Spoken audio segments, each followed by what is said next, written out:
Tu t'es présenté à la Gnome Foundation dernièrement. Tu es en train de suivre le processus pour devenir développeur Debian.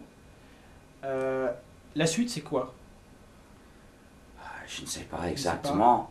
Je veux, dans un an, me présenter de nouveau comme candidat pour le conseil d'administration de la fondation GNOME. Et Et- peut-être, avec un an de me connaître mieux, en lieu des mythes euh, qui m'entourent, peut-être je puis gagner cette fois. Tu penses que le rejet de ta candidature est lié au mythe Oui, plus? parce que il y a des mythes qu'on peut voir, qui circulent.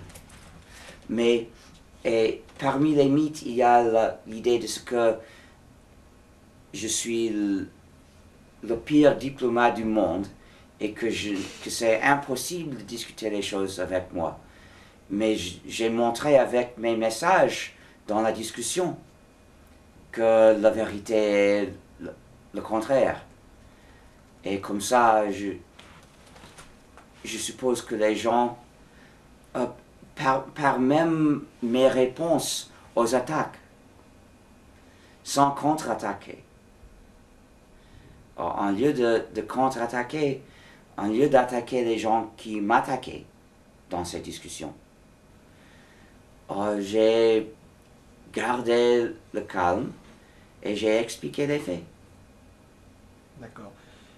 En parlant justement de diplomatie, lors de ton dernier voyage à Paris, tu as rencontré Noël Mamère, donc candidat à l'élection présidentielle en France. Comment vois-tu ton influence sur le débat politique en période préélectorale et notamment sur le brevet logiciel? Penses-tu pouvoir avoir une influence à ce niveau-là? Je ne sais pas. J'espère pouvoir changer le résultat sur les brevets informatiques. J'espère aider les gens en Europe qui se battent contre les brevets informatiques. Moi, je suis... Tu n'es pas la principale personne à agir, tu es là comme soutien. Oui, je suis un soutien Un soutien pour, pour ceux qui pour les se... gens d'Europe pour qui les se Européens, battent. voilà. Qui Et se battent. justement, est-ce que tu as eu l'occasion dans d'autres pays européens de rencontrer des gens de la même posture, je dirais, enfin de la même position que Noël Mamère, c'est-à-dire candidat à des élections? Je ne sais pas. Que je Non. sache, non. Non. Les hommes politiques sont prêts à te rencontrer, on le voit bien en France. En France, oui. Mais pourquoi pas dans d'autres Dans pays? les autres pays, je ne le vois pas. Euh, je serais bien d'accord à le faire, mais il n'y a pas de demande. Où est-ce que tu placerais la limite entre la liberté et la censure, au niveau FSF notamment? L'FSF, c'est une organisation privée avec une but politique.